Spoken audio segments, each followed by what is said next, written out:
I'm just looking at, glancing at it, and of course, I haven't been on the site, maybe I should go out there and look at it, but there's some of it, we need we need to get some more power in. Right, right. Manpower. Yeah, and based on the manpower we have, my overriding thing is we ask the engineers what absolutely has to be done.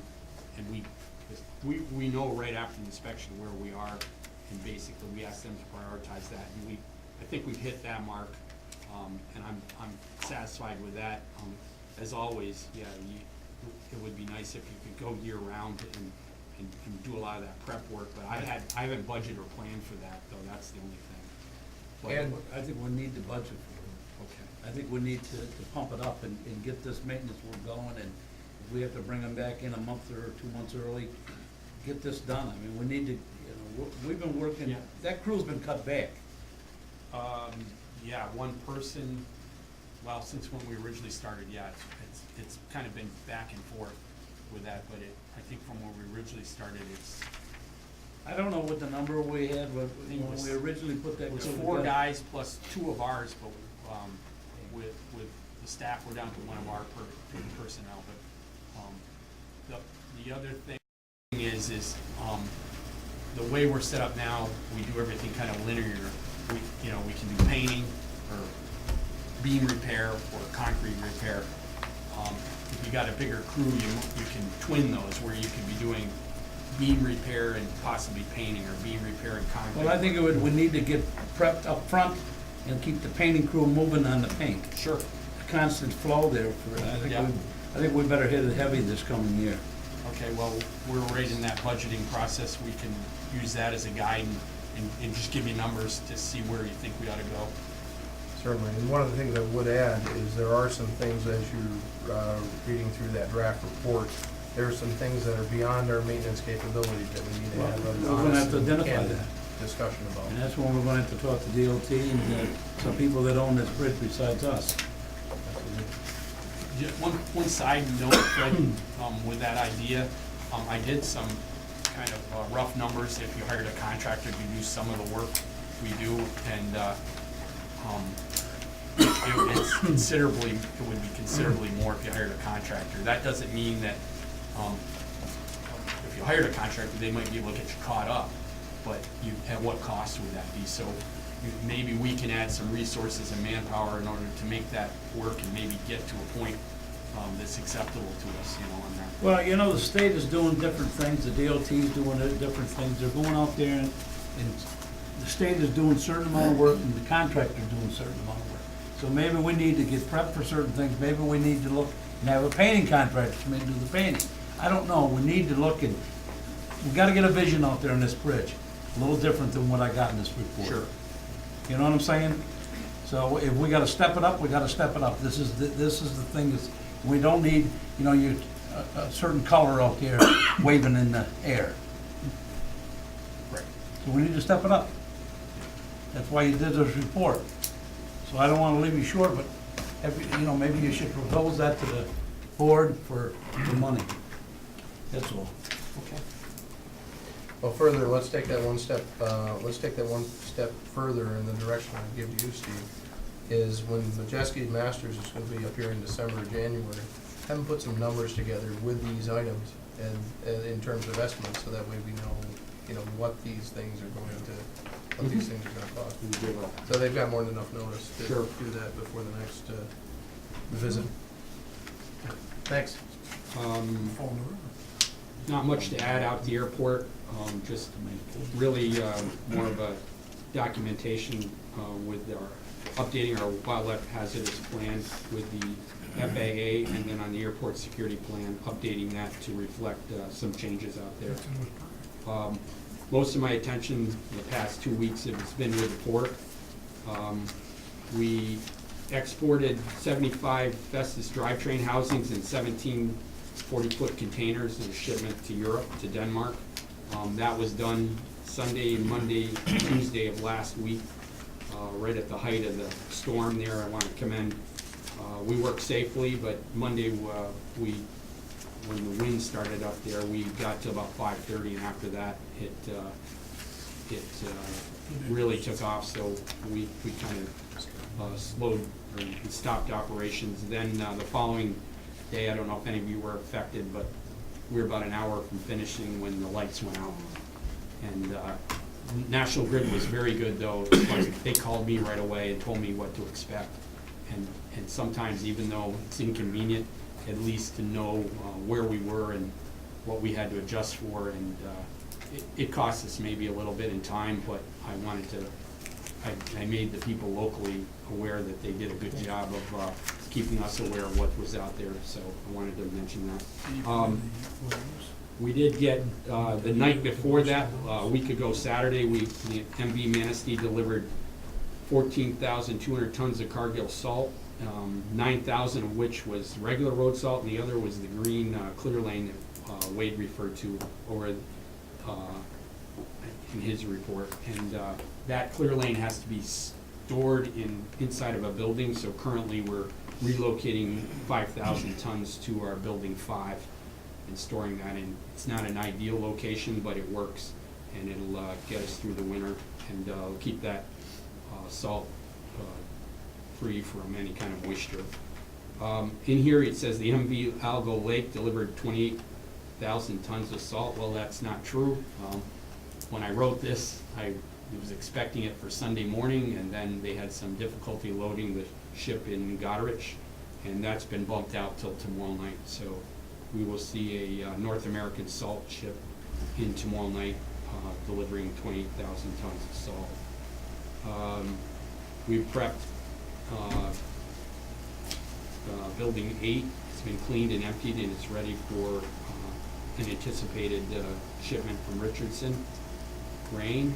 And as I mentioned, P5 is prepped for Cargill clear lane salt. We docked and cleared 2 cruise ships. That's it for the season. They've got enough, I guess. But we did do, I believe it was 7 or 8 cruise ships that we clear. They do all their touring, and then we're the last port on the seaway, so they come through and they spend an hour or 2 right there, and it's kind of a service we provide. And they've been here, I don't know, Wade, 3 or 4 years now? Yes. Yeah. Some of the folks have been on the board a little longer than others. You'll recognize this as the American Caribbean line, and it's got a new name now. But Yeah. I can't think of it right off. Small. Anyway. Blanc. Blanc. Yes. On the Port Access Road, the Scale House Foundation is in, and we're moving forward on the delivery. We've hired a contractor, and hopefully within 10 days to 2 weeks, we'll have the building moved from the Governor site over to our site right there at the new Port Access Road. The county helped us very well with finishing out along the railroad tracks there. The existing roadway was not lined, and the county came in 10 days ago, and within an hour they knocked that off. They did a very nice job, and we appreciated the work they did for us. In the next 30, 60 days, I hope to get the scale house up and running, and we will be seeing a couple more salt ships. That'll be probably late November and December, and we're working on the budget. Steve, in the port itself, there's gonna be a speed limit, right? Yes. And we're gonna make sure we follow that speed limit pretty close, right? Yeah, it hasn't been nailed down yet, but we've got a lot of signs from the bridge project, that when we change this, there's all kinds of speed You limit come up with any signs. ideas what the speed limit should be within the port for trucks and traffic? I'd say 10 miles an hour, 10 or 15 miles an hour myself.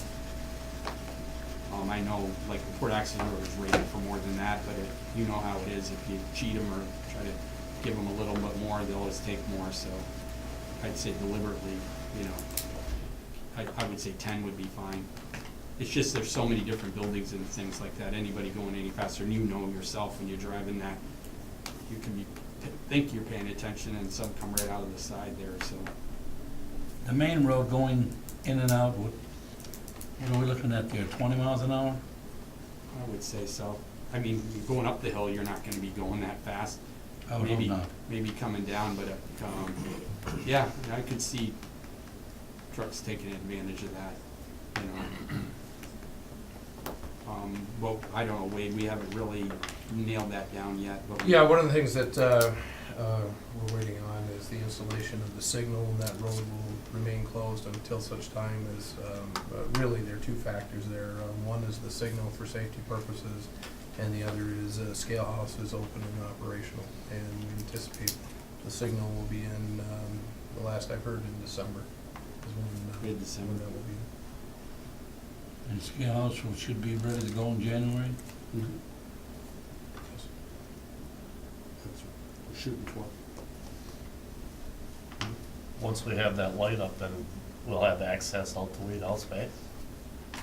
That's a good question. The Wheat House Bay will be open as soon as there's appropriate signals up there.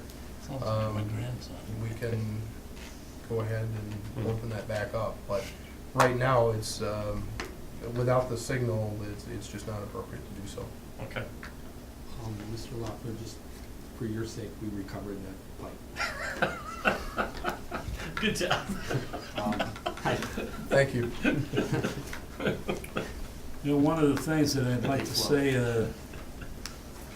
on our own personal crew and all our staff people and all the employees that worked on this situation with the scale house and getting it ready for the building and everything, these guys have done an excellent job.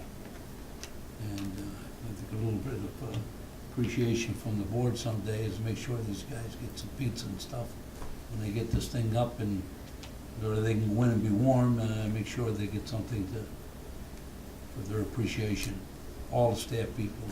We will take care of it because, again, our crews have done an excellent job in getting this thing ready, and this is an area of the project that's been directly under our control, and we're doing a heck of a job. Great job. I mean, it's saved us a lot of time, a lot of money, and it's good to know we got the capabilities to take over something when we need to take it over. And they've done a great job down there. I'd like to make sure that they know we appreciate it. Send Sam the bill for the pizzas and stuff. Absolutely. Little. Just don't Well, forget you know to what? tell us when it is. I mean, along with you. We don't wanna miss the lunch. Oh, no, I'll be there. But I think also is, another factor is putting a house down there, a scale house that really nice for everybody to use. I mean, so we reciprocated by, I won't say we went overboard, but we really put something positioned was much better than we really anticipated Sure. having it. So agreed. Yeah. But I think though, Fred, you're absolutely correct. I mean, our staff, though we realized where we're gonna put the task, and our staff people have really, done a monumental job of what they had to do. I went down there in different times in different vehicles, and I know. I had a guy chase me down with a red light on and a signal light on, and caution. He said, "Who are you?" And he looked at me, "Oh, it's you." I thought he had somebody riding around. Steve called me. Did you go? I didn't say that. Was he going faster at 10 miles an hour? I was That's all I about know. to say that, and I looked He at didn't the know who it driver's was. seat He was looking and at the going, car like this here. "Oh, excuse me." But you weren't going 10 miles an hour. No, We're they going were stopped. 4. My brother said you got me in trouble. I knew this. Anything else of Steve? Steve, you got anything else you want to add? Or anything? No, I'm You're all good. set? Thank you. Okay. Well, it's not like we're busy. Okay, this week we go back to committee reports. The finance committee looked over all the reports to just fine. Okay, finance. Personnel, I don't think we met, did we, personnel? And then no personnel, no facility. Okay, marketing, we did meet. We did meet. Yeah, I wasn't at that meeting, so, No, the meeting with Pat Kelly? yeah. Oh, that's right, I'm sorry. I have reviewed the first part of it on tape, so. Yeah, okay. Do you want to get some update on that meeting, or whatever? Well, off the top of my head, I can give you a very good update. I thought it was an excellent meeting. Pat Kelly was here. He gave us an overview of the type of things that he's involved with and the different groups that we would become involved with as a group. Bruce was here. He gave us an update. And that was on the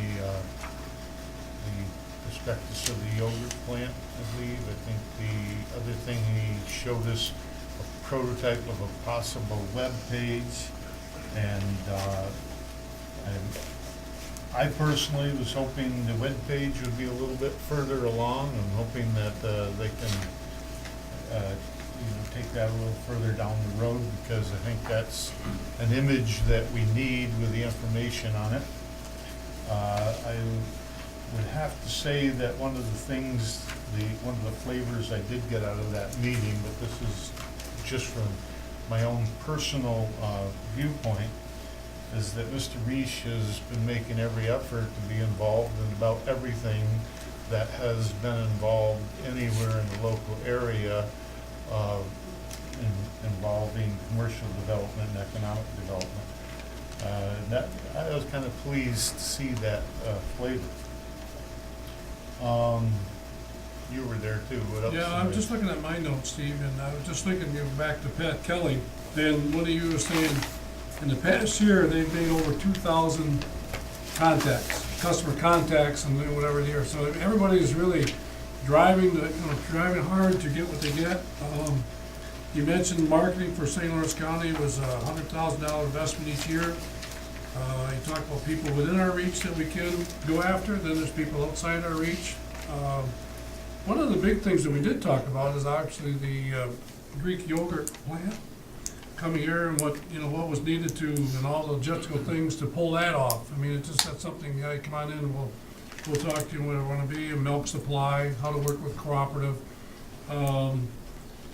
Is it a fad, whatever it's going to be, the need of energy, cheap energy to make it happen. And so John is working on that process. He didn't have it in his report, but everybody know that's what's happening, is putting together a proposal with, and putting something together that would make sense for this to happen.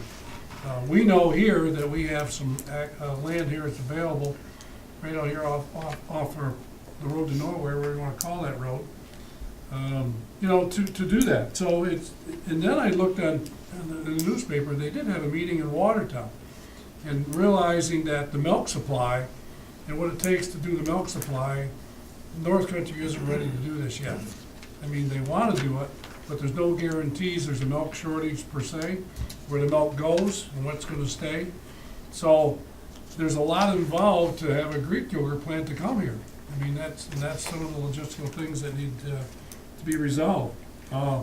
Is it the done deal? Is it going to happen? We're researching it and see what the outcome of this research means.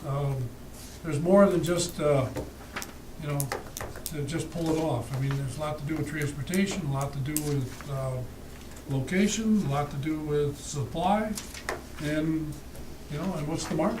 What's the market? And maybe something you can add, Wade, that in regards to that, but Well, the only other thing I would add relative to that, and again, this is all public information because it was presented in a public session, Yes. but the product itself now can go into Canada, which that's a fundamental game changer from previously.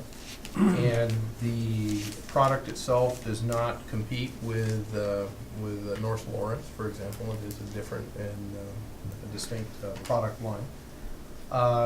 It's something that would be a big deal if we could pull it off. It requires a lot of things that we have: the water, the sewer, the site.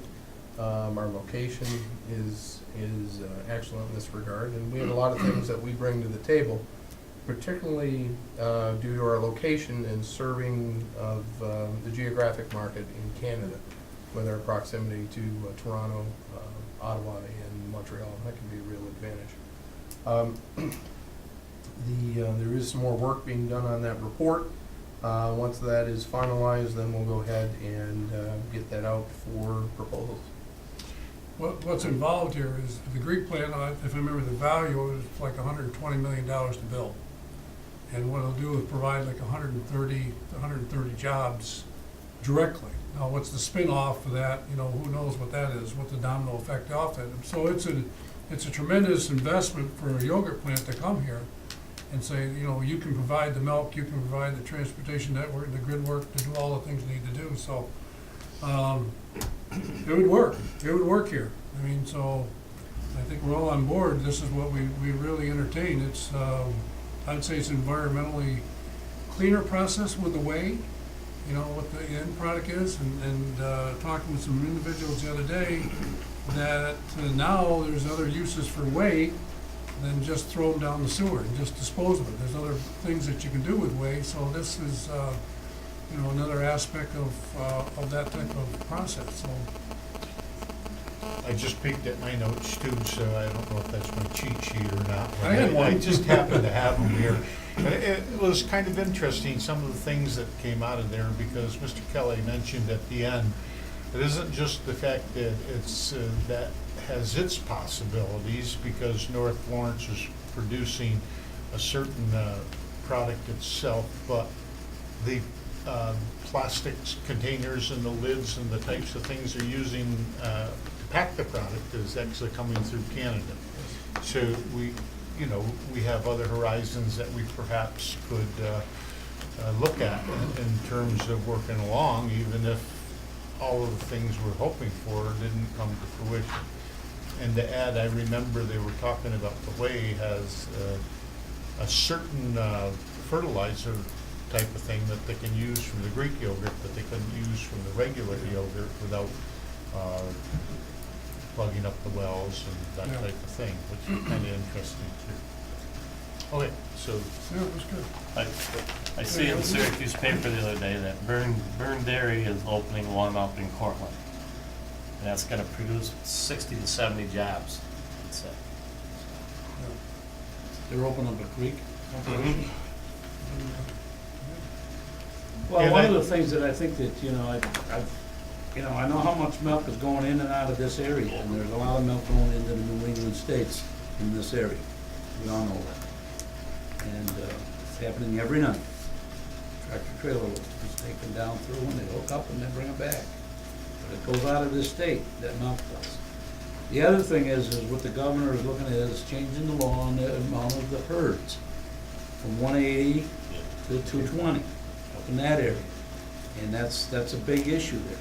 But I think really to sit down on this thing, and I asked John the other day, and he didn't say one thing one way or the other. But I think we should sit down with the commissioner and of agriculture and ask him, you know, what he thinks and what his feelings is on this and what his people know about it, to find out if, you know, we can build a site here, if we can get a commitment to something. You got power out there, you got power that these people are gonna have to use, and, you know, all of these things, this plant's gotta be new.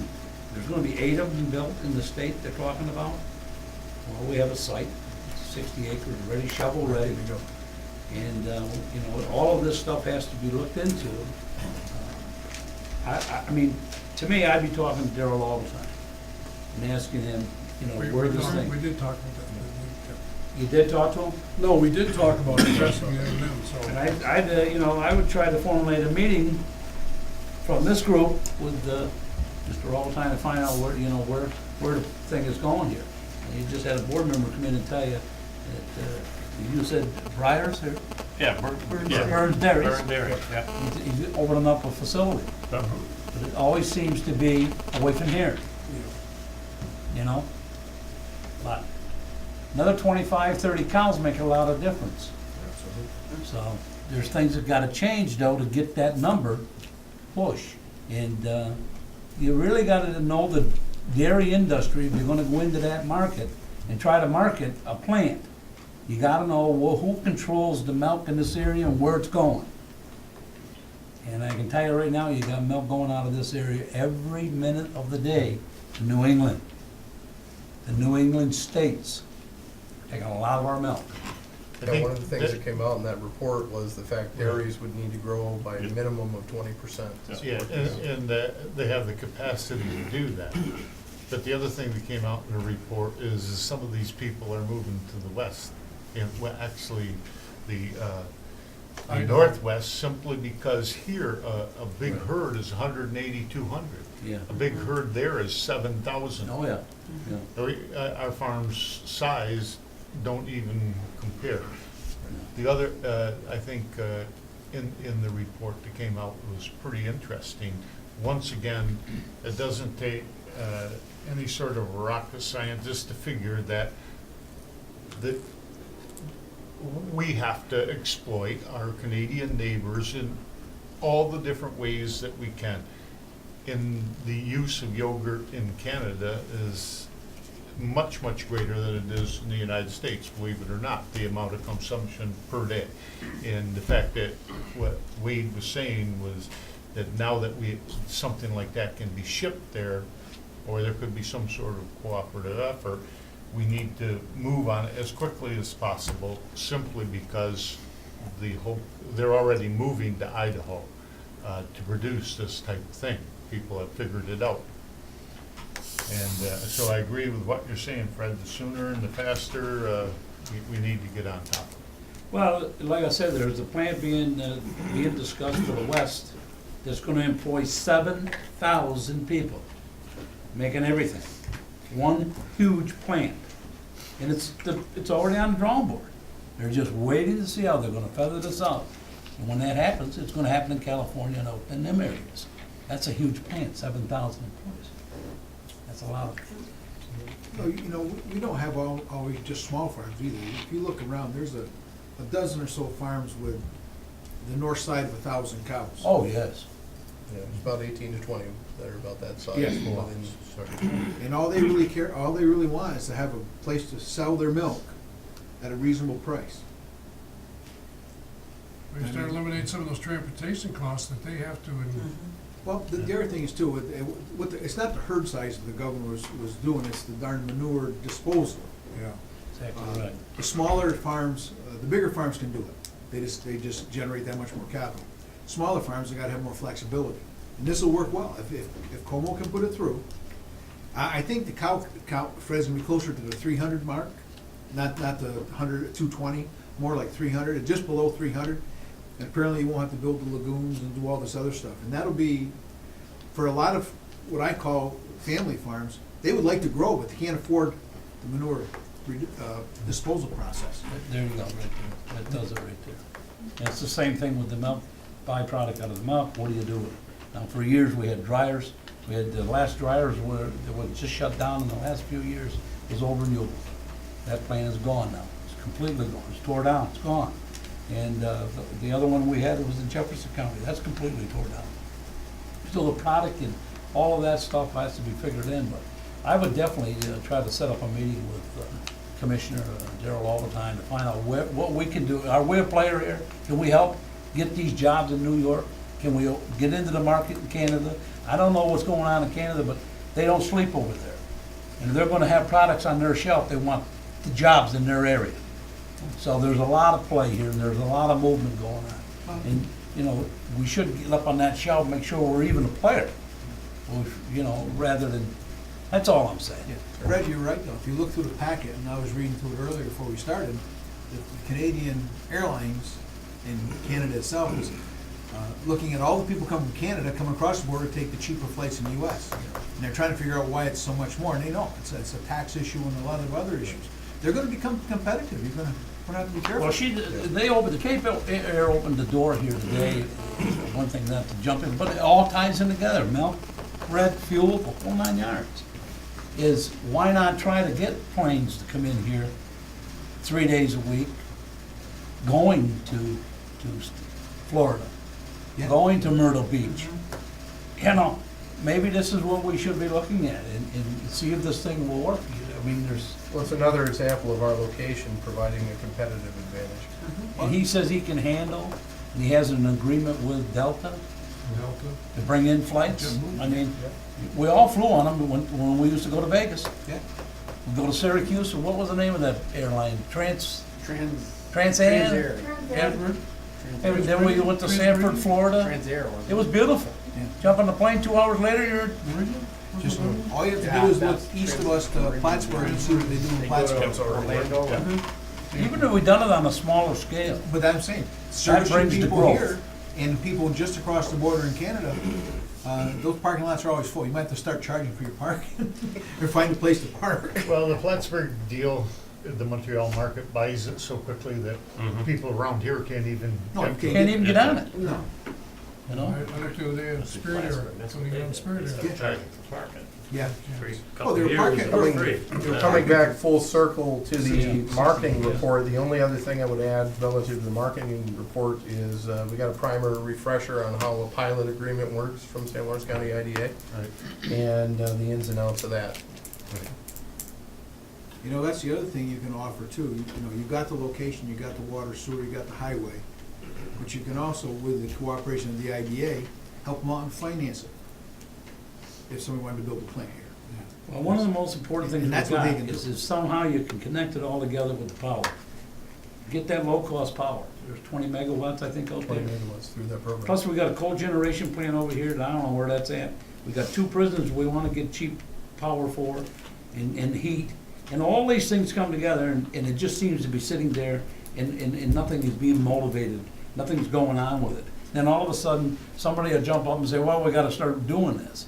Well, we always seem to fill in there, but nothing happens. And, you know, I look at that cogen over there sitting there, and I look at the 1,000 jobs that's between the 2 prisons and the psych center, and we got a cogen that's sitting idle. Nothing's being done, We should own it. you know, and this is, you know, it's a matter of record. Press knows it. There's $60 million at the Ogdensburg Correctional Facility is gonna be spent on a heat system to send out and heat the places. You know, it just doesn't make sense to me why we're not on board getting that cogen up and going. If some of these people don't wanna do it, maybe the authorities should look at doing that, along with our government, and get this thing going. Create the jobs. We got a substation out here, there's no power going into it. Just don't make sense. We got it all here, the infrastructure's already here. Why not work at it? You wanna bring something here, that's how you bring them here, is cheap power.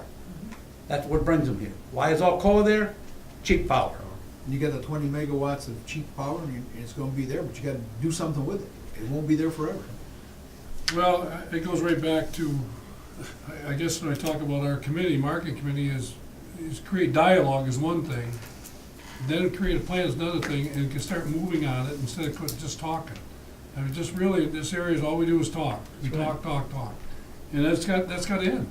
That's got to end. And if it takes manpower, sacrifice, you know, some people with vision to make this thing happen. And it's like, you said, Fred, is you gotta get the people on board that you need to be on board. We need to get a green light from somebody Yeah, that's up there, that can give us a green light, let's go. yeah, And then we can start moving things. But you put all this effort into it, nothing happens. that's it. I mean, all the meetings and all the talk and all the BS that goes with it, nothing happens. Doesn't matter. You have to have the green light from the source, and the source, you know where it is at. Governor and the commissioner. Thank you. Who owns the cogen facility that's? I don't know. I really don't know now. The cogen facility, OMH, Office of Mental Health owns the land, and the building and the equipment inside is owned by a third party. Who's this letting set the rate? It's no, the individual that runs it, Joe Klimaszewski. The name has changed of the ownership partner. It's not Alliance, that's 2 names ago, but it's, yeah, it's something like that. But it seems to me that should, you know, of course, the trouble is dealing with the state owning the land is discourages independent people from wanting to do something. Well, maybe that's why, maybe the authority ought to be looking at something. Yeah. Okay, great discussion. Make something happen, be the best part of it.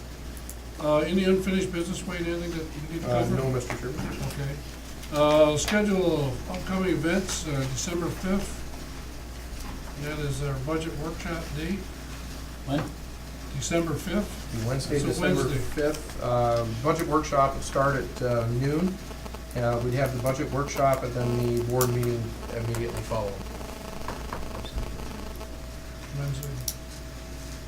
We think take 2 or 3 hours to go through that, basically? It typically does. It took a little bit less last year because of the different format, everything being out there, graphical format.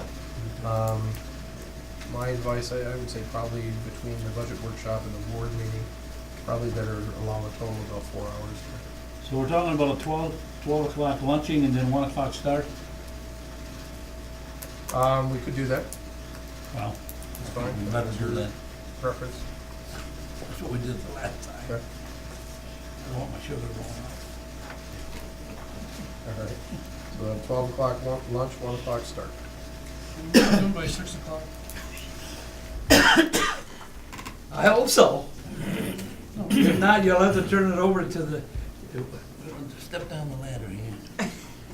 No, I'm just asking a question, because I just. It all depends on the number of questions and the amount of dialogue. Oh, Yeah, okay, that sounds good. I promise I won't ask. That okay for everybody? Okay, let's schedule that.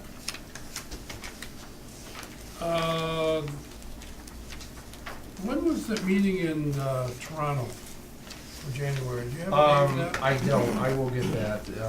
It's mid-January, for the port directors meeting in Toronto. I will track that down. Okay. Doug, you and Steve, what's your schedule for departure, what you want to do?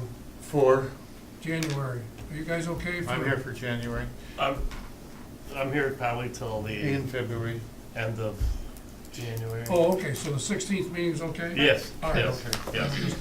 Then we'll leave that intact and then we'll go. Just from a there. thought, that it might be too much to try to put together or whatever.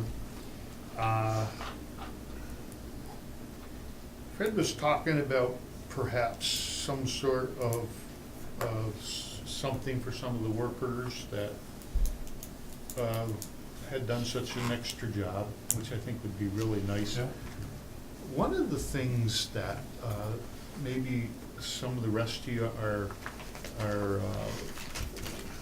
more aware of the employers or know the employees better than I, this is a good opportunity for us to maybe tour that site at the same time, have that luncheon and a chance for us to meet some of our workers. I come in and I look at the board, I know some of them because they're in the community. Many of them I've not had the opportunity to meet personally or whatever, and maybe we could do something like that. We talking about at the Scale House? Yeah, see the Oh, new scale house, have a quick We'll lunch set or it up as a something, and meeting come room down as well. here for our meeting after, and I guess what I'm really looking at is the opportunity to mix with some of the staff and to, so that we can get to meet them personally, to let them know that we are, as Fred says, appreciative of their efforts, but we're looking for in my mind, we should be looking for opportunities for morale building, and to be there and to be personal part of it, I think would be good. Excellent suggestion, we'll set it Yeah. up. Thank you. Mr. Chairman, I just wanted to let you know I'll be going from January 6th to Well, the that's your one. 25th. Okay. I just want to let you know ahead of time. Till when, Fred? The 25th of January. 25th, okay. So it's, I don't know, I guess you're gonna have enough board members because of the rest of them are gonna be here. Doug's gonna be here and Steve Okay. both gonna be here. I just didn't wanna leave you short in the middle of it. I'll be back on the 25th. We should be okay, I mean, is that too long from the December 5th to the January 16th? No, that should be okay. I mean, I'm just saying that, Main reason business generally slacks off during that time. The key one is gonna be the December 5th for the approval of the budget, to get that approved. okay. I'll be here for that. In January, if we have to, I mean, worst comes to worst and we have to move things around, we can move things around in late January and then just push the February meeting back. We've done that in the past. Well, it just seems like, I don't know, January 5th or something would have been a better date, but that's.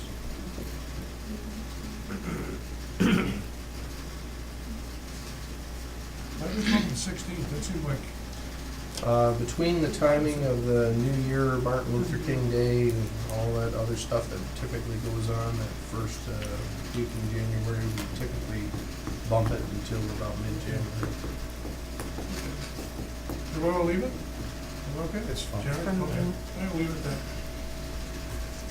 Okay, business items? Okay, we have several smaller things tonight, but that makes them no less important.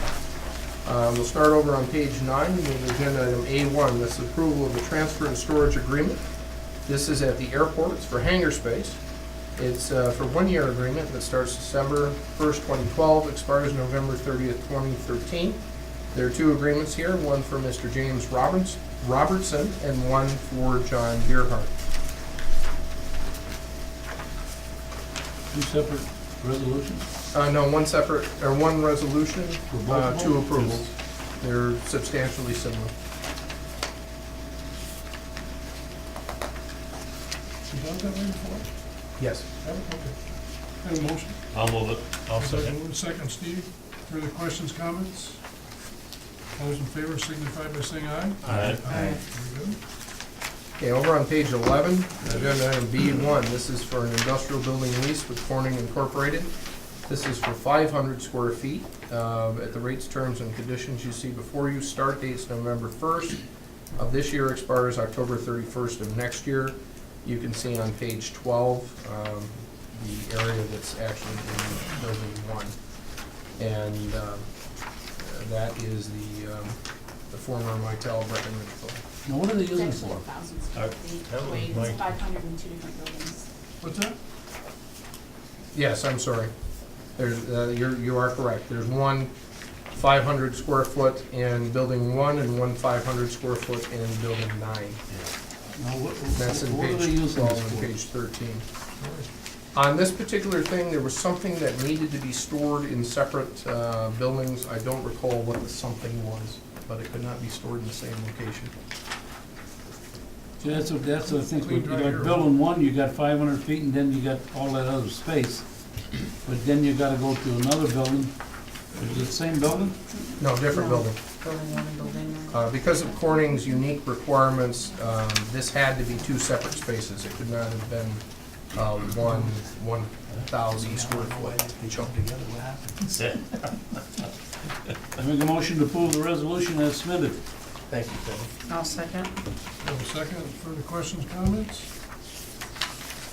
All those in favor signify by saying aye. Aye. Ayes have it. Okay, agenda item B2 over on page 14. This is with Era Shoes. This is for 3,600 square feet of space in the 9th industrial building. They lowered that to 2,400 square feet after the agenda went out. Okay, so it's 2,400 square Yeah. feet? Okay, thank you. Can you Well, make, let me ask you a question though. This company's been here before, right? yes, Era Shoes? Yes. Are they here now? Yes, they are. And you can see it over on page 15. Now, I'm looking on page 7 here, and on building 9, I got 9460 square foot. Yes. Are we taking 1,200 square foot off that number, or is that the right number? Page 7 on the, I know, but I'm just adding up. It's 5,860 and 2,400, where's it up? so 8,200. Should be Where's it at? 8,260. Is that where it's going in building 9, right? Yes. Yeah. That's building 9. correct. So that number's gonna go down 1,200, Patty? No. Oh, from 36, yeah. No, from, it says 94. It shouldn't be 9460, it should be 8260, because they were gonna take 8260, 3,600 and they dropped it to 2,400. Okay, all right. Wade, did we recently just rent space to this company? Yes, we did. So that was the original That was the 5860. 5860 that you see in And then that- on page, This is more space. And now they've required more space? Yes. Okay. Make them pass the resolution. Very tender, okay. Second. Any further questions, comments? Okay. All those in favor signify by saying aye. Aye. And all ayes. Okay. Agenda item B3 over on page 16 is a supplemental lease agreement with the Felsco Corporation. They're under some space constraints and need 888 square feet of space in the 12th industrial building. At the rates, terms, and conditions you see before you, it would be starting December 1st, 2012 through May 31st, 2013. And on page 17, you can see the crosshatch area that they would be renting associated with this lease. They're already in this building, Wayne? No, on this one, this is new space for them. They've already had it for 6 months.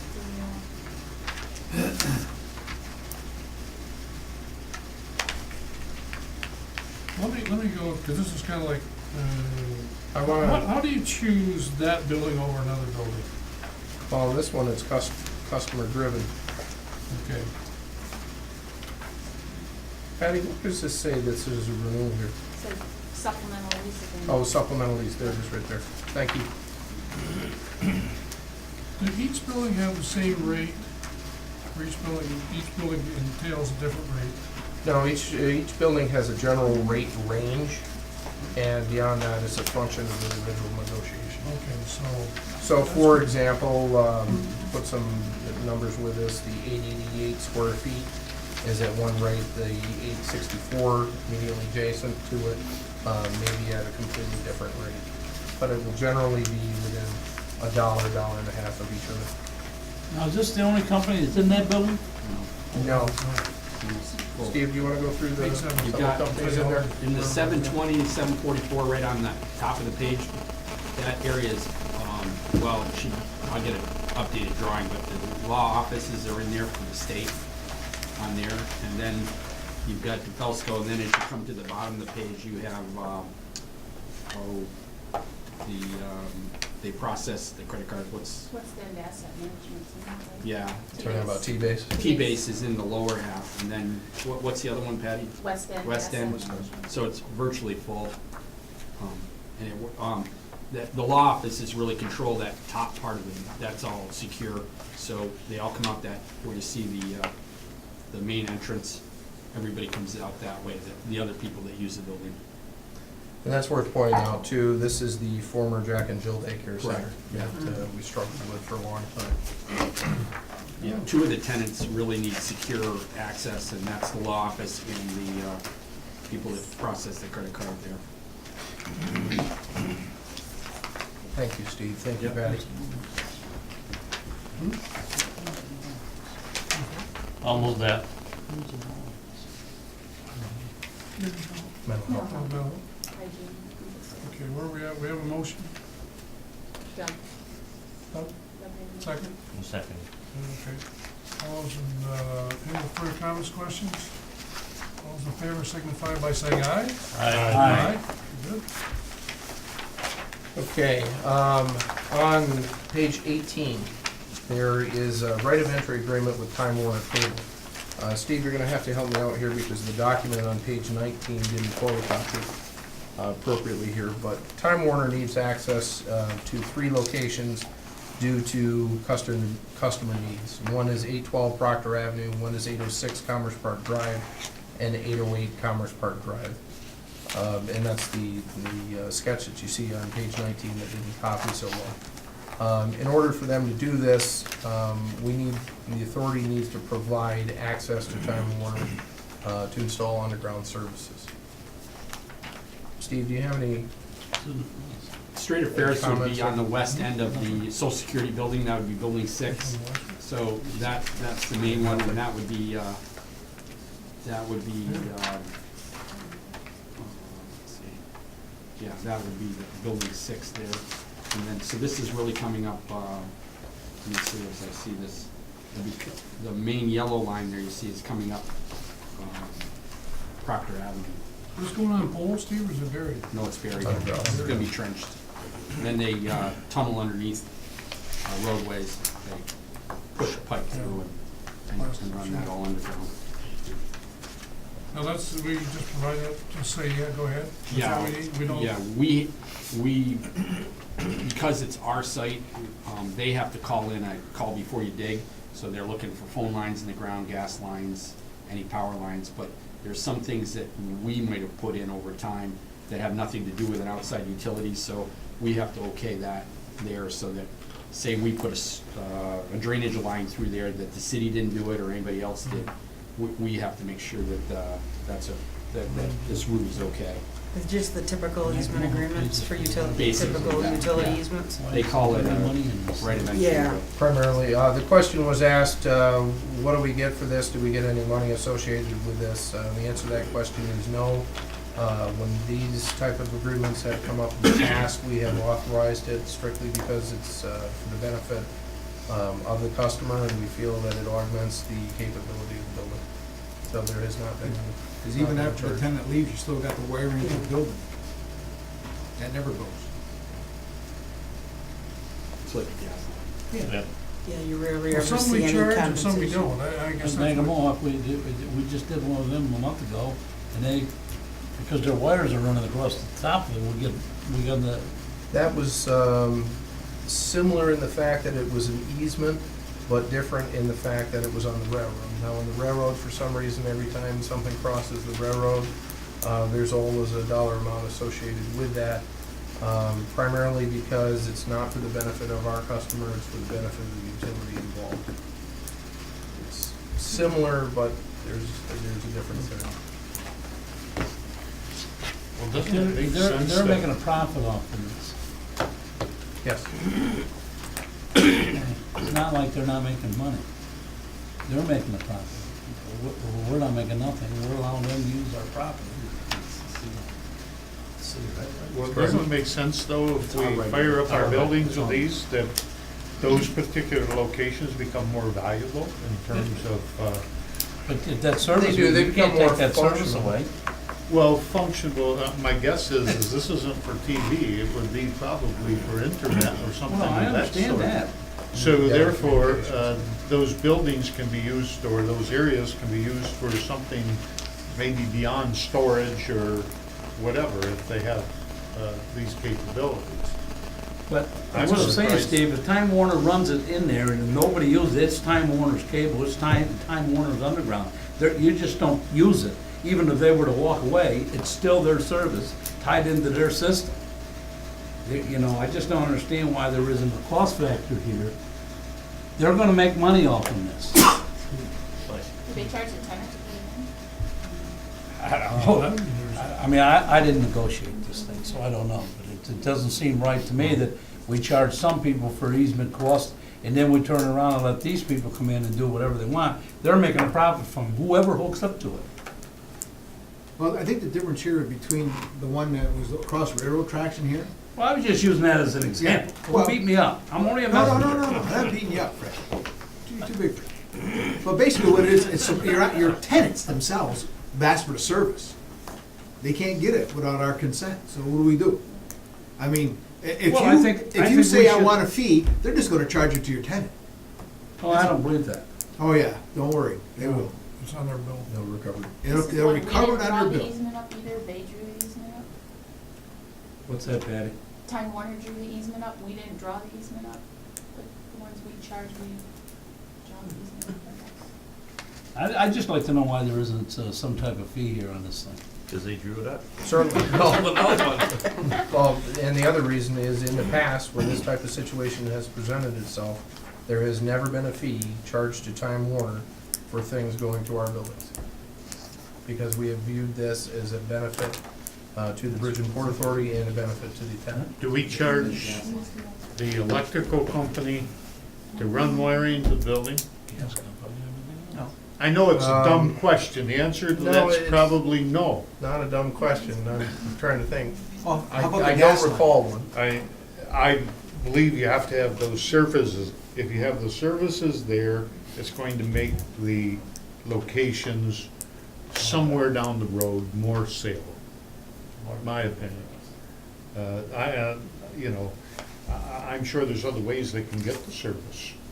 They can get it through satellite services, there's other options. That's not the only option. There's wireless services available. Well, past practice is what? We haven't, Past practices, we have not charged Time all of a Warner. sudden we're gonna change that? Well, Somebody's had to prove it that way, Fred, so people sat here, so it had to be gone through before. I don't ever remember approving any of these things. We just did one. Didn't we do Yeah, one? we just did one out to, wasn't it out in the We just did one. Yeah, Time just did one Warner. a month We ago had or one, 2 months ago. That came Was to that this all? building. Was- They came across the field here up and underground to this building. No fee associated with that one. We had gas easements with building 14, didn't we have new? That's right. Yeah, there were new gas We did easements on with that building one. 14. We had something go on with building 14, Oh, with getting the easement Phone over there. line. yeah. Oh, that was phone. Verizon. Yep. Yeah, So they're running this line through this building, they're not charging us anything. Or are they charging the tenant for that line? Probably. Well, you know, you don't have a lot of stuff in here for these people coming in and digging up our property and doing things, and what happens if they hit something, you know, it's not all in here. This is just not something I'm against. I'm trying to figure out why, some more detail in here, and now you're telling me that Time Warner's the one that drew up the agreement, and we don't know where, I mean, you got a blue line here, saying here's where they're going. Looks like a fish hook, you know, zip, you know.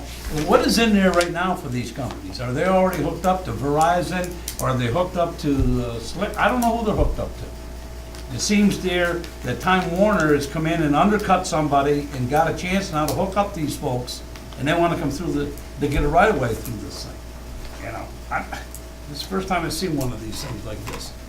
I can't speak to that, Mr. Carter, and my advice would be, if you're not happy with it, table it, and we'll bring it up before the committee and get more answers. I'd like more answers. What goes to your committee? First time I've seen this. Okay, well, let's table it. Motion on the floor to table it, I'll make that motion. second, I'll second it. second. All those in favor, signify by saying aye, you tabling it? Aye. Aye. Aye. Aye. I heard all the ayes, thank you. On page 20, we have agenda item B5. This is approval of a use permit with the Toys for Tots program. On page 21, you can see the space we're talking about here is 5,200 square foot of space, the former Social Security space. Toys for Tots program is looking for space. They don't have space, and they're a not-for-profit organization. I make a motion to approve it. I'll second. You're running the cable to it. Yep. Well, we know what this is. I know it is. This is a great idea, Wade. Seem to be a good fit. Any further discussion? Comments? All those in favor signify by saying aye. Aye. All right, my comment would be, this is another one of those things that the Bridge and Port Authority supports the community services and type of things that can make a difference, even though it's at our cost. Certainly.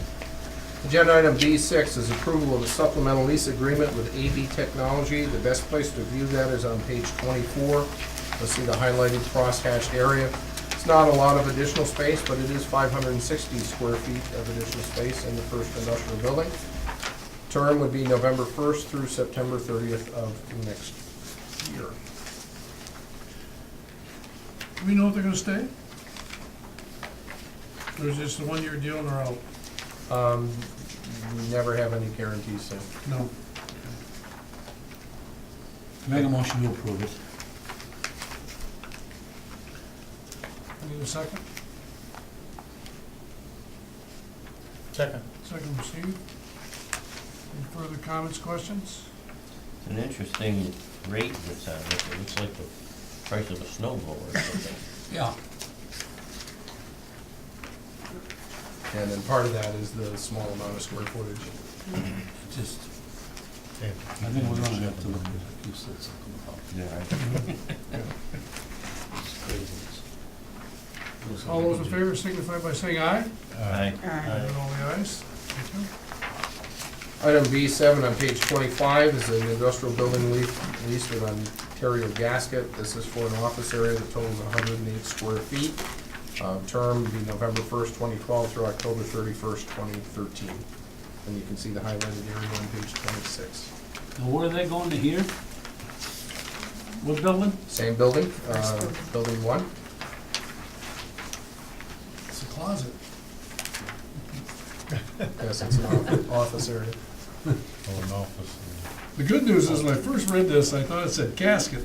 I said, oh my God, It's too small of a space for caskets. the casket, yeah, I go, whoops. What do you think is here, Wade? Is there a possibility of these people renting more space, ramping up some kind of production? Well, there is, one of the things that, well, I guess there's no reason we can't discuss this in open session. You could, take one and pass it around, please.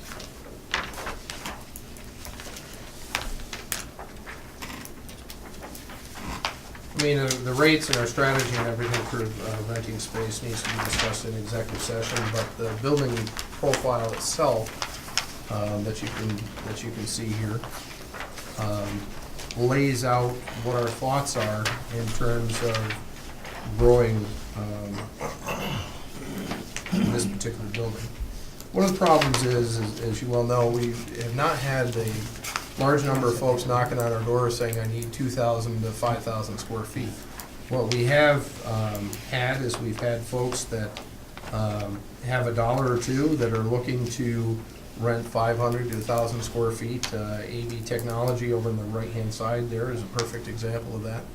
And that's a business that has grown, and as a result, now needs the space that you just approved in between G and F on the document there.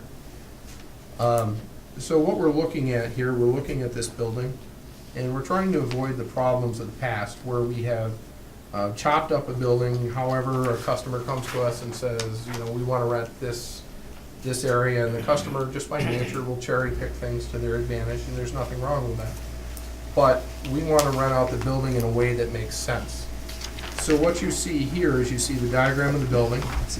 The green areas do not exist. The green areas are new walls or fenced-in divider areas that would be built based on customer need.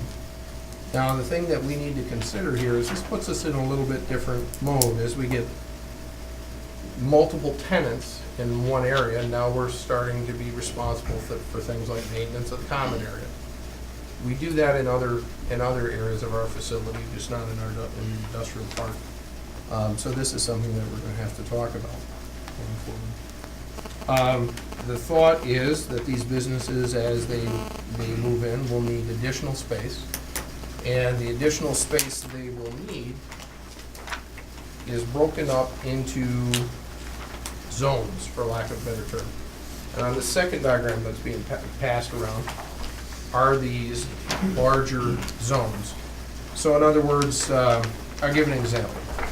A catering business down in the bottom right-hand corner of the building. The catering business would need the cafeteria area down in the bottom right-hand corner, and probably the space to the north of it as well. So to give you an idea, this area makes sense to put into one block, right here.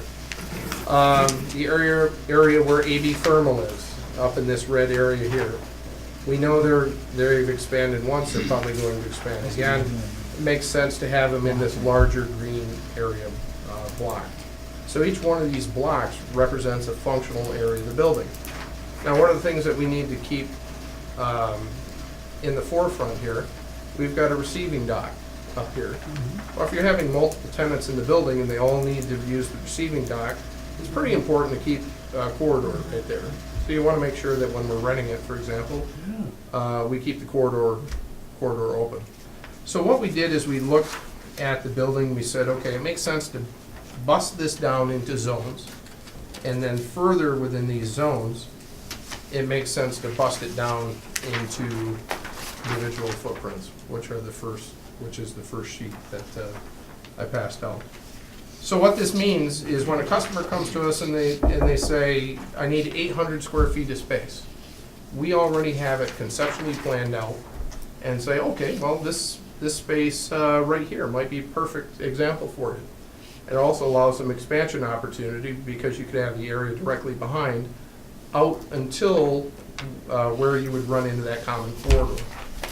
So what we're doing, we're trying to learn from This goes back. the past situation that we've had. Well, this goes back to originally when I asked you. you know, in the first part of the meeting, in John's report, what is your plan and how you're working? So obviously you're answering it this way. Yes. Okay. Because it does start to make sense if, you know, unload one building, you maybe unload it in the wrong way, so you gotta have a business plan how you be effective with use of your buildings. So this- No question about it. This type of strategy, if we have a customer that needs 15,000 square feet of space, we can still accommodate it. Yet if we have 15 customers that need 1,000 square feet of space, we can accommodate that too. We're doing some planning in that regard.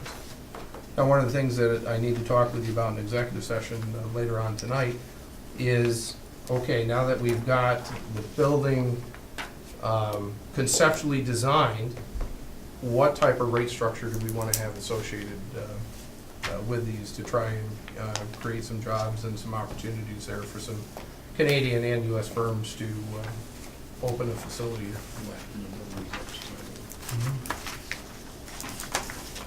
We need to address You know, just to go back here just a little bit here, and you know, I don't wanna, you mentioned something about this cafeteria.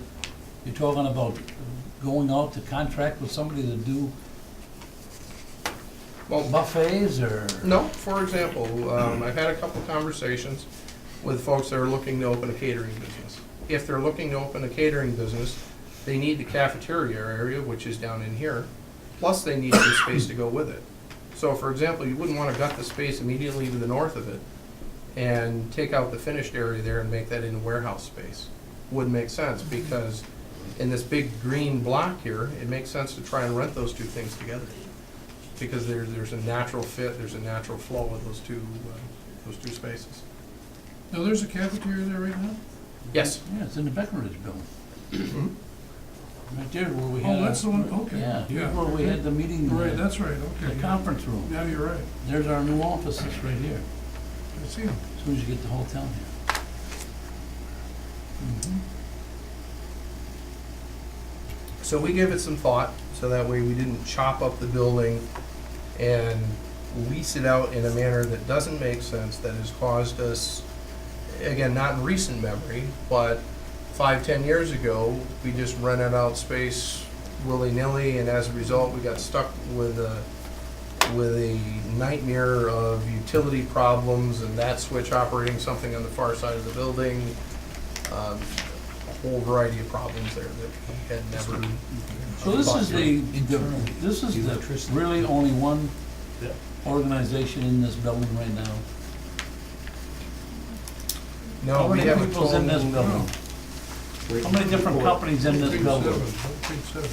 Well, I understand, I'm asking the question, they should know. Well, we have a couple of new ones that were just approved tonight. All in this building? Yes, we have AB Thermal, Seiko, Ontario Gas, Corning. Advanced Business Systems is something. ABS is in there, that's right.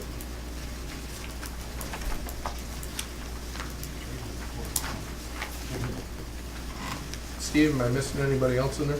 There should be in the report here, Dave, this time. Building one. Seiko, what was that? Corning's gonna be in there. Corning is Seiko, in there. AB Thermal. And, yeah, Seiko? so you've got Yes, Seiko. 4 companies in there. In this building now? Yeah. Mhm. See, that goes back to what I asked you before, you got those people, I mean,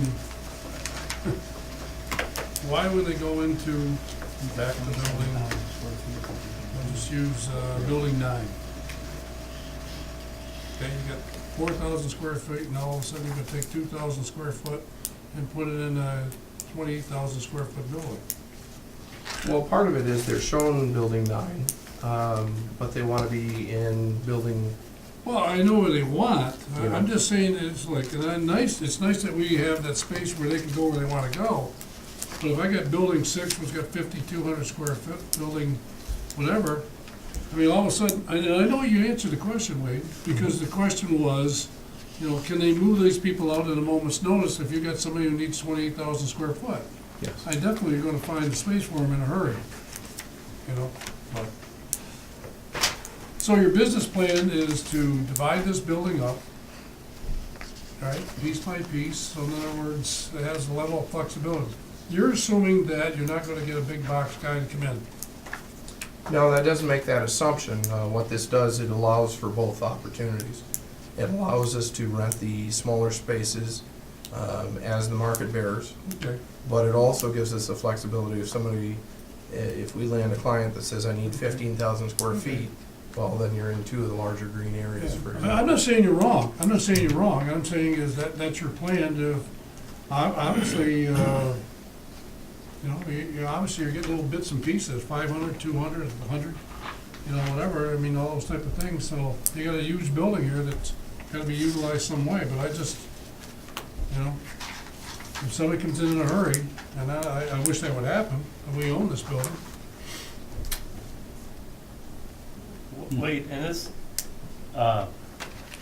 this Ontario Gasket Company, Yes. all right, where you've got that proposal where they're gonna go, as you said, is right on this, on F, right here, you said? AB Technology. That's AB, AB Technologies. Right here.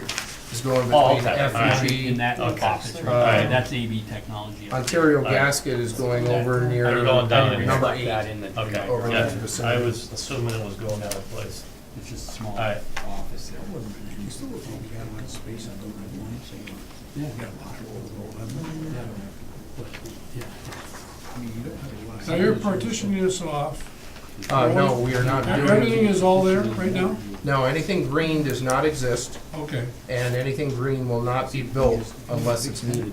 You go left. okay. It's just, it's a conceptual plan of how to reuse building one as a small business. All right, so what do you do with this vacant space? Are we heating that, per se? Right now, we're heating the entire space, yes.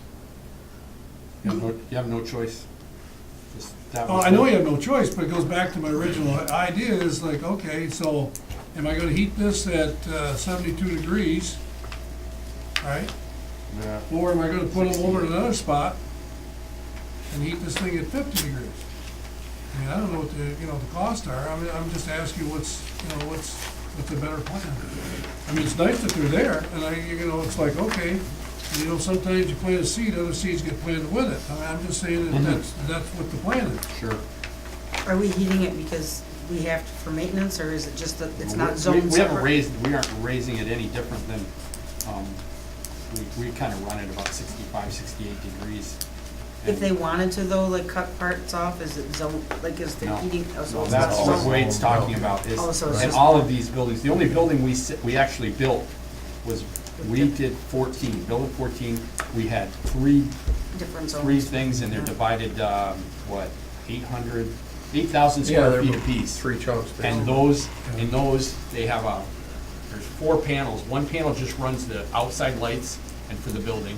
And then the other 3, one is associated with area 1, Oh. 2, and 3 runs their HVAC and their lights. And pretty much their heat is the same way, and it's all zoned that way. And that, we put a lot of effort in that, and all those things we try to incorporate with that. So, and the thing is, you don't want to, you try to get away from dividing those individual Yeah. 3 parts. And we've had good success with that right Yes. now.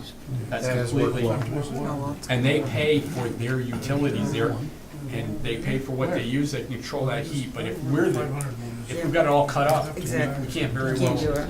You can do it on square footage, and that's. Yeah, it's Yeah. very, Yes. but Prorated somebody by might like square it footage. warmer and somebody colder, and in fact, somebody's paying for somebody else's use. There's no incentive, when we have them, there's no incentive to shut the lights off. I mean, somewhat it does, Oh, but yeah. it's all spread out. But Sam, I think, to go back to your question, I think these diagrams and this kind of like proposal is getting to what you want, don't you think?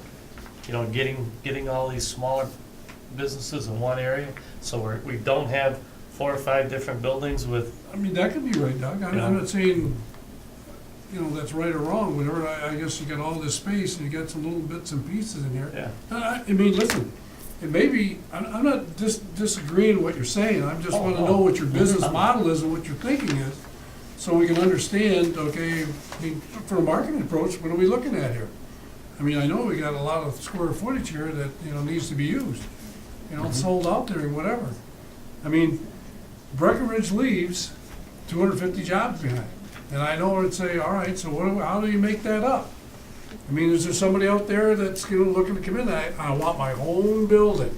I don't want this little piecemeal with somebody across the hall from me, I don't want any of that.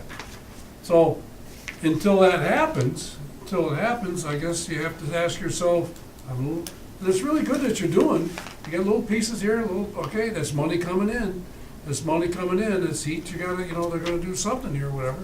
What does it cost us I wonder what it costs us per year to heat that building and maintain the building empty? Probably have a pretty We good know number we on have that. good baseline data. Yeah, that first year, Be that first year it's that empty. Yeah. So we do know that. pretty much, yeah, you could We can get attribute that for you. everything. Yeah. The other thing too, Sam, to your point, if we have somebody that we land that says, you know what, we want our own part of the building. Okay, well, we take this line, we extend it right here, the original building was, and from here over, that's that larger company. Yeah. And if there happens to be somebody that's located down here, we exercise that clause and we stick them down in the other part of the building. But ask yourself this question, Lee. You got a loading dock. That's, okay? So what are you gonna, how's that loading dock gonna be used for all these people? Do any of these people need that loading dock? There's 3 loading Yes. docks, there's one in the back and there's 2 in the original building.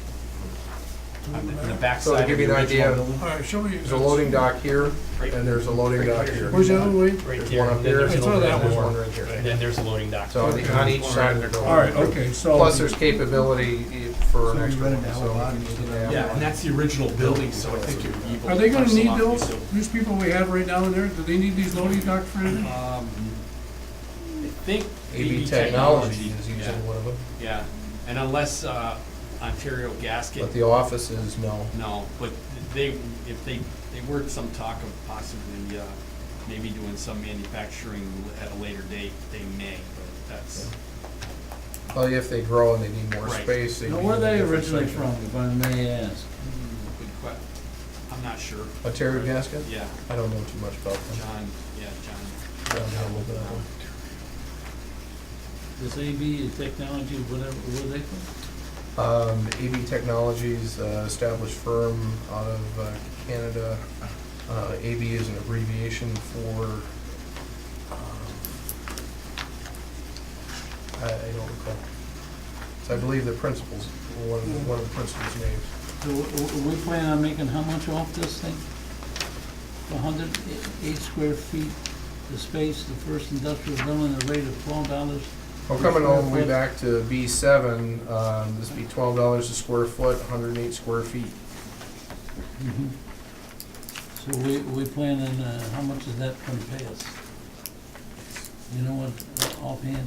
$108 a month, How much? $108 a month. $108 a month. Okay.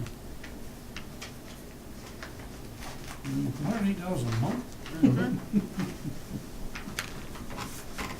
Again, you're talking about something that's an office that's I understand. small. Smaller than my closet. Well, it's fine. Don't turn your chair. Well, you know what, that's fine, $108, I mean, I don't know why they're not over here. Well, that was why I asked the original question, are we looking to, or hoping that they're going to expand and do something else beyond that? Yeah. Yes. So Well, that's, I guess that's it's the not a premise bad of whatever. investment. I mean, you look at this thing and you're going, well, they got for $108, they got access to a lot of area. Yeah, Well, that's just when you're looking at it, I'm looking at bathroom size and all of the other stuff that goes into play here where, who does all that maintenance work, us? Yes. yeah, it will be, Yeah, If we're it gonna start- maintain 2 bathrooms. they kind of police themselves, but once you start getting, I mean, do we furnish all the materials for that yeah, bathroom and everything? we'll do toilet paper and cleaners and then. Oh, you do all that, we do. Yeah, we do.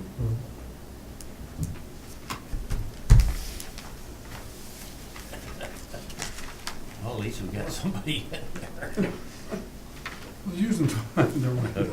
I'm not gonna get cheap.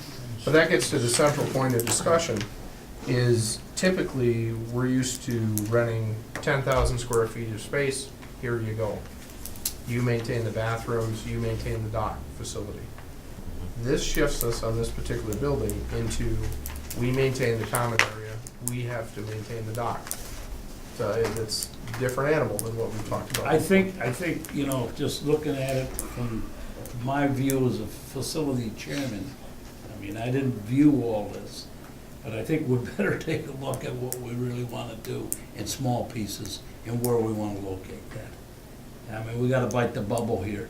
These guys are coming in and they're hand picking everything in our park. I mean, I understand it's money, but I don't know if it's really money. I don't know, we're even breaking even on this thing. I mean, I don't know what it's cost us. He just, magic word was 72 degrees or 50 degrees. What do we wanna do here? And then when you get companies come in here and they look at something, they say, well, this is it. When they say, what's this guy? And they got a closet here, they got an office here, we got this, we got that. And they're looking at that, that doesn't make them very proud to say, I want to buy into this. You know, and then we gotta move these people now. And they got a Should lease somebody agreement, you larger come know. along, yes. You know, I mean, I don't know. Maybe we need to have a building just like this where you guys can rent out these little spots. But we don't need to spread them completely in our industrial park. Well, I think that's why Wade came up with this design to be used as a business incubator. Well, we learned from history, because in our history, we didn't look at it from this perspective, and we wound up with a nightmare in a couple of our buildings, because everything was all chopped up, and, In this case, we ended up with a big empty building. yes. But when you know, when we talk about a catering service, a company wanting to come in and put in a catering service, you know? I mean, I understand all of that and how that works, but I'm just wondering, there's some vision here that what I'm looking at, it's out here, that people that's already in this area invested. I'm just looking at it, you know? But maybe you've got somebody that wants to come in and put a catering business in here. That's a food business. Again, just to kind of round out that point, I've had conversations with two individuals that are looking at the space. Nothing concrete at this time. Well, you're in the infinite stages of what you think may happen. I mean, I don't see anything wrong with you doing. It's just a matter of, there's other ways to maybe look at it. Well, it comes down to, as a board, is this an area that we want to head? Is question number one. And question number two is, okay, if it is a direction we want to head, what are our pricing incentives and what type of business incentives do we want to try and offer folks to locate in these facilities?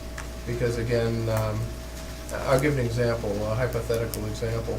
6 months free on a 10,000 square foot lease for a 5-year term. That creates X number of jobs, makes sense. That same proposal doesn't make sense if you're talking about 500 square feet. But again, recognizing that these are businesses that hopefully will site here and expand within the footprint of this building, just as AB Thermal, or AB Technology is doing, there's value to that for us, and we need to approach it and say, okay, yes, this is what we want, or no, we don't, or come up with something else, and that's kind of where we are. Well, I know we got all the space, and it's like, I don't say we're begging people again, we're giving wholesale deals, and it's nice that they wanna come here. You know, in regards to that, you say, all right, what is our long-range plan with the space you got? I mean, if a guy has a catering service, and you had all this office space all cut up, whatever you wanna do, and you have, I don't know, maybe 50, 60, 80 people, 100 people in that building, catering service makes sense. The guy says, okay, people gotta eat, whatever. It's productivity, they go down to eat, boom, they're back to work, and away you go. I mean, that's a good model. But, you look at your other buildings, and you say, where's the other empty space over there? I mean, well, these three things you got goes back to what I originally said when I looked at this. I'm saying, wow, we got space all over the place here. Got space all over the place. You know? So, I know you have to do something with building one. I know you gotta do something, but I guess, are these people already in there? These people already moved in? Well, you've approved everything up through Ontario Gasket over on page 25. Yeah, I mean, but I'm saying is, are they there yet? Yes, AB Thermal is in the red footprint. They're in there already? Yes, And the and gasket they- company is not? The gasket company is not, that's correct. Okay. So when did we approve that other? That must have been approved, what, 6, 7 months ago? AB Thermal, probably 2-3 months ago. AB Thermal's expansion space, you just approved tonight. ABS was a while ago. Seiko was probably 2 or 3 months ago.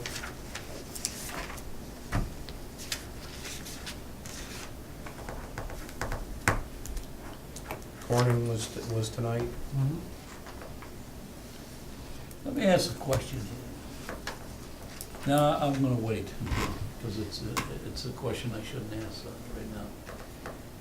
I'll ask it later in executive session, because it's to do with a contract, and I gotta name the person, and I don't know where that's at. I think it's got lost in the shuffle.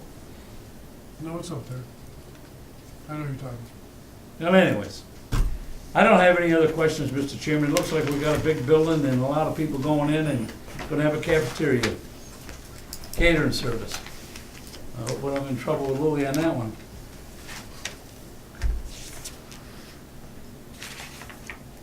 about. Where are we at? Yeah, We're over on page 25. 25. But in this case, we still need to move this resolution, right? Yeah, we have, So I'll no, make you that asked the question, okay, when I asked. I'll make the motion. I'll Second. Oh, I thought we already put the Go motion ahead, it forward. doesn't matter how many seconds, it doesn't matter. Okay, I guess we're gonna go back. Let's go back for further discussion. Are they gonna stay there? Is that what our original, we're gonna stay there in the 108 square foot? Well, 108 square feet, the term will be November 1st, 2012 through October 31st, Okay, 2013. so we're gonna put them in there. Okay. And Have a motion? maybe a year from now, they can't do anything with it and they move out, or maybe they expand. Well, that's, I guess that's what you, the risk, your risk reward factor is here. Yeah. Okay, we have a second from you, right, Doug? Yeah, You? Mona. Or Mona, I'm sorry. Yeah. Could be. Okay, no further questions. All those in favor signify by saying aye. Aye. I heard all the ayes except you. Mona, I hear yours, Mona? Aye, okay, thank you. I know, but still have to vote again. What else we have there? Mr. Chairman, there is a need for a brief executive session regarding potential items of acquisition, items of, Make a motion for executive session for the following reasons that the executive director is noted, so noted. Anything coming out of the executive session, they will be notified. Amen. Have a second on that one? Steve, yes. Okay, all in favor, say aye. Aye. Don't wait for a...